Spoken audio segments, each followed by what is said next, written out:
Alright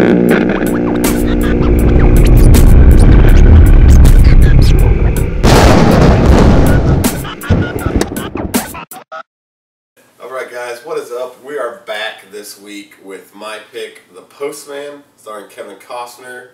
It was a 3-hour journey for all three of us. 3 hours and 25 minutes, right? Yeah, but I think the credits were 20 minutes. Probably. I think so. Yeah, well, a lot of people think. Yeah. A lot of people think. Racing down and picks up the mail from that little kid. That's all you've seen? That's all that's the scene that I always remembered with that film. So, I wanted to pick it. Immortalized. Yeah, immortalized. Trailer, right? It was a trailer. Yeah. So I always wanted to see it, and so I picked it. So I'll open the floor up. To yourself, huh? To myself, I guess. Hey. I just helped you out there. Yeah, thank you. I thought the film was a journey. It was a ride. You know what I mean? I felt some parts of it were edited a little weird for me. They kind of jumped forward when parts that I would rather have seen happen. Gotcha. There was some strange pacing or editing choices. Yeah. I could agree with that, but it was Kevin Costner who directed it. Hey man, to direct that. You know, I didn't know that, but it makes sense. But people consider this movie to be a flop. I felt the film was good. I didn't think the film was bad at all. Oh, I enjoyed it. I think it's a great film. I think it's definitely watchable. I enjoyed it. There's a good message in the movie. You know, I would say hope, is a big message there. Of course, because he's putting it out like pieces of candy in his pocket there. That's clear. Yeah. I would believe, like at the end when they're fighting, and he says that he still believes in the United States, you know, it's like national pride, or just, you know, he's standing up for his rights, you know, because he knows what that guy's doing is not right. He didn't want to fight, remember? This is like Last of the Mohicans, John Carter, it's like The Patriot. The guy didn't want to fight. In the beginning, he's like, I'm not a fighter. No, you better just let me go. You'd be he's better off letting me go. Badly, he's performing Shakespeare though. I mean, that's how we are introduced to the character. So he's more of an artist, or he's trying to be, or you know, just to get food. He performs just to get food. Will work for food. Yeah, that's at the level he's at. But in any post-apocalyptic film, everybody holds that sign. Will work for food. Yeah. So, I'll tell you one part of the movie I really had I didn't really have a problem with, but I wanted it that I've talked about the weird editing and the foreshadowing and the montages. But when he's going down the cart ride down to the river, I wanted to see where he went. I wanted to ride that whole journey. I wanted to ride on the cart the whole way down. I wanted it to be awesome. I wanted to get there. And then it was just like, what just happened? And it just like, what just happened? Like, they montaged a whole army full of kids and some women.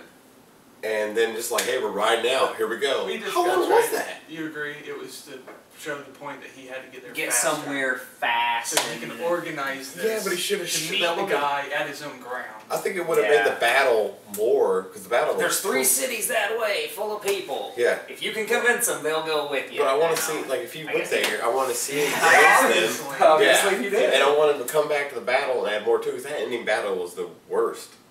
I was like, what? No, it wasn't. It wasn't the worst. What? It wasn't the worst. It was slow for such a build-up though, but it's the same thing as the whole cart ride in this film. Yeah. You watch the whole movie. I was waiting for this in the middle of the movie. I'm like, oh, he can challenge him at any time. You know, it was very plainly stated in the rules. There are rules that are going to happen here. You know, and that's what a script does. It tells you what outlines everything in the beginning. You got your outline, you know, and then you follow your outline through to the end. And so, the same guy that wrote this wrote Forrest Gump. So there you go. You expected a little bit more out of him than to just like they jump off of each other with horses and then start rolling around. You expect him to be like some sort of real badass. They charge at each other on horses after all this. Yeah. You know, all this talk. There's a lot of dialogue there that tells more story to it. You know, that makes it matter more. And then they charge and they jump and leap at each other. It's cheesy. It's Hollywood cheese. Yeah, it really was. And then they wrestle around on the ground. But honestly, I was watching it thinking that even though there's not a lot going on, in a fight where it's like that, where you're just 2 guys trying to like kill each other and you don't have weapons, yeah, it was pretty convincing, as it goes on for quite a while. But because of the slow motion, it's really overplayed. I really think it was way overplayed. I didn't understand like how the mail room got so big in such a short. Like I wanted more time there.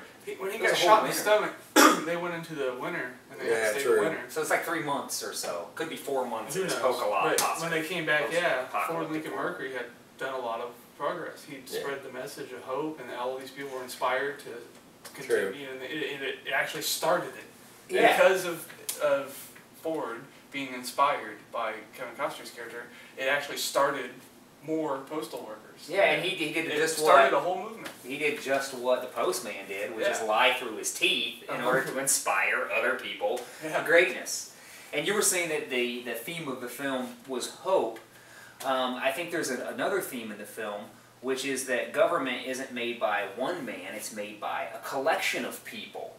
And so, you know, when you start to see these people working together and coming together and making a community happen, it's not just the tyranny of one person to make the rules and appoint all this stuff, you know.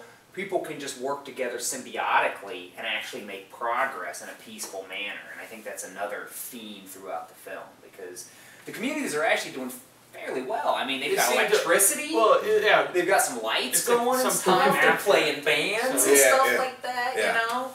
And so it's 2013, right, is when it starts. Kevin Costner, at the beginning of this movie, his character is kind of like, I mean, he's just been hanging out with his ass, so he's surviving. Just surviving. So he's talking to it, and he's kind of goofy a little bit, and almost like, la la la, kind of seeming. You know, he definitely gains some resolve by the end of the film. Plays kind of a dumb character. Yeah, his character. That's something that the character, you know, like Kevin Costner was willing to do, was to play a character that was kind of dumb at times. He really was. I mean, he half-ass quoted Shakespeare and stuff like that. Yeah, I love that too. That he's not really good at the Shakespeare. No, stuff. actually, the other guy is better. Yeah, Bethlehem is actually better than he is. He's like trying to help him out when she's like an idiot moron. You're right though. Yeah, the leader. Bethlehem. Was better at. Yeah, he was better at it. He was just better at the bravado, but maybe that's how he got his position. Right? Yeah, that's what I'm saying. The better actor. I mean, Kevin Costner put a front on. This guy puts a front on too. He's just well, that's life. We're all actors in this place. You know, it's true. And the better actor you are, the better deals you can work out. All the world is a stage, and we're all just players upon it. Yeah, who says that? I think Shakespeare. It's a Shakespeare. Who's that guy? Shakespeare. That's basically Costner's like nickname in this movie. Is Shakespeare. Yeah. There's another theme in the movie, which is that ideas, of course, inspire. Yes. And that's what I thought too. You know, and that was the word. Inspiration actually saves their lives. You know, because when Ford's about to be executed, the guy that standing next to him finds out who he's standing next to. And says, "Can I just shake your hand?" And that saves Ford's life. I mean, he loses his life, but I was thinking the same thing. Yeah, but Bethlehem, he's got enough of a mind on him that he's like, this isn't gonna end. Right. He saw it right there. You guys don't know each other. He saw the guys shake each other's hands and knew they didn't know each other, and they're like showing each other like equal respect. That was dangerous. You know. Of course. They don't really like go into that, but you know that's what you know. Psychologically, he's like, there's no place for individual thought and people coalescing outside of what Bethlehem is doing. You know, there is no independent thought. It's all ruled by him. Yeah. Because he's the Lord. That's how he sees himself. And they are vassals. Yeah. I think he says that. Oh yeah, no universal soldier. That was great. Yeah, they got this, they're inside of the army compound. It's like the gravel pit, an old decommissioned gravel pit or something. So all these like hard soldiers. Yeah. And they put on universal soldier. Yeah. And then they all start throwing rocks at the Jackson. This is what you want. And I'm wondering if he's saying, you know, whenever life is happy and sunny, you can get entertainment from watching things like Universal Soldier, but when you live that shit, you don't want to watch that shit. You want to watch Sound of Music where it's happy and sunny, you know? Right. Pointed out that there's no Democrat or Republicans anymore. Yeah. It's all about the individual. Yeah. No, of course there's not. Anyway, he just makes that up. Yeah, I was going to say. Of course there's not. It's all just the individual. It's independent. That's Everything's great. independent. That's great. Yeah. It's like, is he Democrat or Republican? I'm wondering, he breaks that mold, that idea, though. Yeah, he's like, what are you talking about, Democrat or Republican? That died like, what, 13 years ago? This also, ago? you know, like, when hope's all gone and people are broken, basically, that if like tyranny rises up and takes a hold, you know, it only takes one person to inspire the others to like raise up against the tyranny. You know, that's all. That's universal good versus evil theme. That's in everything. Inspire, but nobody. He didn't even try to start to inspire though. That was not Kevin No, Costner. no, he wasn't trying to. He was just trying to get along. But that, And it he doesn't like matter what he's trying haphazardly. to do. No. It doesn't matter. But he just haphazardly inspires people around him. And the right people. Yeah. I mean, that's not the right people. But that's the thing. It's like that person's just waiting to be inspired. And he's like, you can tell he's kind of like, oh man, no, don't take it too seriously. Oh shoot, my ruse, they're believing it. I like. And it just escalates. Yeah, it's really the real hero of the film is Ford. Yeah. What I think is funny though is they talk about the postal service and the phrase for the postal service, and it's just like, is this for like how to lead a nation, or is this for how to get mail to people? Like, we will not stop. You will not stop. Rain or sleet. It's an interesting film because it's a post-apocalyptic, but it's got all these horses in it. It's not like Mad Max. There's a lot more hope to this than Mad Max. Yeah. You know, Mad Max is like when we're fighting over oil till the death. You know. I don't know what that's about. Giovanni Ribisi's in it very shortly, but he's a really good actor. He really brings a lot of the young tension. kid, right? Yeah, the young kid in the beginning that's like dumb, really dumb. Yeah. And he's like, you know, Kevin Costner's This trying good. to like,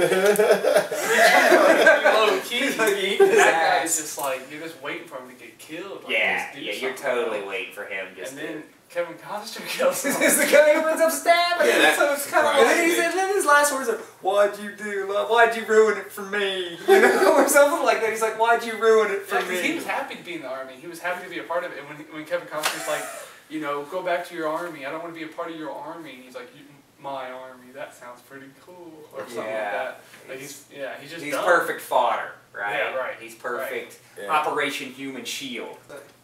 I did like when he finds his cigarettes in the beginning. He's like, I'm I'm rich! rich! I'm rich! I like how he opens it, it's empty, and he's like, and he just Yeah, waves it's his hand. over. Yeah. Because everything's junk, Yeah. right? And they do that a lot in the movie, too. He does illustrate that, like, the stuff.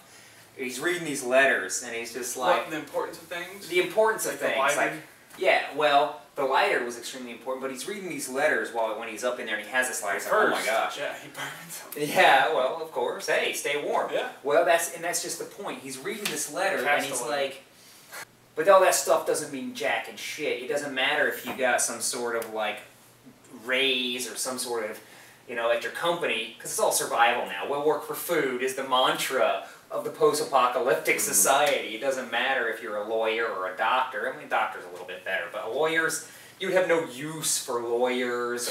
But in a post-apocalyptic society, you're going to find useful people being completely different people, you know.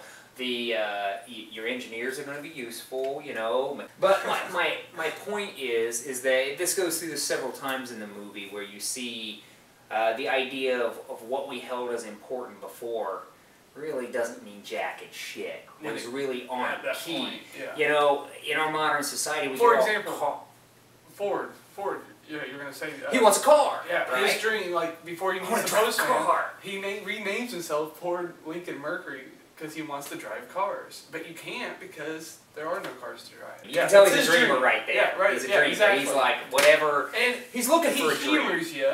Kevin Costner's humored, and you like him, and you know. But yeah, go ahead. Yeah, I mean, that's a good point. But that's what I'm saying is... he sees as important to him at that point, and then... when he finds out that, you know, there's something there's real a government and to do. this is coming back and he has something to do beyond he just drops survival. What, yeah, he dreams in, which is funny because like cars and stuff, that's what people want now. Kevin Costner's character is so likable. That really gets you through the whole film. I mean, you know, Kevin Costner's a good actor, but the character's likable and he knows how to make his character likable. You can relate to him in some aspects of that. You know what I mean? Of like just trying to survive. And doing anything possible. Well, and then he can make light, even when he's got guns pointed at him, he's still, when he has a razor, he's like, don't make me use this, and it's a spoon! So, yeah, he's like that character that has a great outlook in bad situations, you know? In this scenario, in the Postman, to get back to the Postman, obviously somewhere along the line, somebody did not comprehend or have responsibility for what they were dealing with. And they ended up completely destroying society because they did not have respect for what they were doing. Because if they had, they would have had the forethought to think, man, they're probably not even around anymore. The person who did it probably is not around. It's kind of like, you know, at the end when Kevin Costner says to Bethlehem, wouldn't it be nice if the assholes that started these wars fought on themselves? And they did. They did. Yeah, they did. They did, but you know, that's probably what you're saying. Yeah, nobody gets his dog joke. He like walks in there and is I think like, that's good, you gotta though. tether up all your dogs, and everybody's like, they don't get it. You know, I they think just that's don't pretty funny. get that. That's for us. That's for the Yeah, audience. that's for the audience. Yeah. But then also, there's that underlying joke of the postman coming and fucking your woman and knocking her up, and you're having the postman's kid. Yeah. You know, which is totally played out in the film. Of We're course, gonna write a movie about a joke. the husband dies. We're gonna write a movie about a joke. I'm sure it's been done many, many times. Oh man. I have a lot of respect for room people because I worked there for 8 months, and I gotta tell you, I didn't have the time of my life. Now you know how people go crazy, right? Where Yeah, going the- postal comes from. Yep, the phrase "going postal" makes sense now. Working out in Melbourne for 8 months, I'm serious. It is. It just it keeps never coming. ends. Yeah, that's thousands it. It just keeps of coming. thousands, and it just never ends. You never can feel good because you never really You never accomplish get the job anything. done. You come back and there's twice as much Yes. tomorrow. It's one It's of those just- kind of situations. It's just weird. It's a weird place. It's kind of like no hope. How do you find? You So have to it's find ironic. solace in each piece of mail delivered. Like if you are the guy actually out there That's delivering what it, I see. you empty your watching basket this of the movie. day. Yeah. That's what I saw watching this movie. You know, and what I mean, I think this movie does a really good job doing that, like showing the importance of that. Oh, I did like Tom Petty, of course. Oh, yeah, she's in yeah, another talk one. about Tom Yeah, Petty, and yeah. you know, the best laughable moment, the best joke in the whole film is when he's like, "This works perfect, it's working perfect, Yeah. man." But yeah, Tom Petty's in there, and his character is likable, like totally like. Well, and he's it's like, first- "Aren't you first- famous?" I'm like, yeah, "I it know is you, Tom aren't you Petty, famous?" And yeah. he's playing himself. Yes. You know, and then he's like, "I've heard of you. You're famous." When he talks back to the postman, you know. Oh man. It's like, you're the one that's famous. I like the way the Tom Petty's character. He's like, "Oh, I was." Once upon a time. Thank you. And yeah, and then but he's flattered by it. Like Yeah. even though he's no longer famous, nobody, you know. Well, and that once again is a highlight of what was once important is no longer important when you're in a survival situation. All this stuff that we hold up, you know. Yeah. Shakespeare's words inspired that guy. Were But inspiring. he didn't even understand What it that meant. he was inspired by him and liked him, and he asked him to repeat them, and he did. And when he did, and he says, "Explain this," you know. Mhm. At least we die without harness on our back. Okay. You know, he said something about the wind in your hair and stuff, which is Live free. basically live free or Yeah. die. Try. You were saying earlier is that Kevin Costner's character didn't mean to. It was No. by chance, and that's what you're saying is by chance anyone could inspire anyone. You never know who you're going to inspire with what actions you're doing, but he was doing something positive. He was being, it was self motivated, but it was still a positive thing. See, he did still give out hope. He did inspire that woman. It made them feel better, even though he was only doing it for himself. It was still good. It was overdone, like Anyway. dramatically anyway. Well, that's the thing. It was a dramatic piece. It wasn't like an action Action piece. piece. It was the drama of the scene that mattered. Yeah. And that's why you guys, I think, have more of a problem with it, is because it was built up. Like, you think there's this big action sequence going to happen. And there was. And you're given It was drama. rolling around. And it was just like, you know, the whole, he's got a sword, and Kevin Costner just like turns his head and goes, and that was, you know, like, Right, he's he's done. He just headbutts him and he's done. Like, after all that, one headbutt, and he's like up swinging, which was better when he's punching his face. But he has him, that sword, and he's like belittling him. And Yeah. tells him that he doesn't, the reason that he is 'Cause a he better doesn't man believe is anything. because he doesn't believe anything. And that riles his spirit to It let him know does. that he He's does. like, So Roger, what would you rate that film? I would give it a 3. I A would 3? say it's really good. I would give it 1 thumb and a half a thumb. And what do you got for you? How would you rate that movie? You know, it's definitely watchable. My pick for next week is The Watchmen. Awesome. That's So perfectly fine. next week, hit us back. We'll be here watching The Watchmen together again. We're like The Watchmen. because we watch things. And we're men. We're the Watchmen. We're the three best men in the whole wide world. Alright, awesome. See you next week. Later.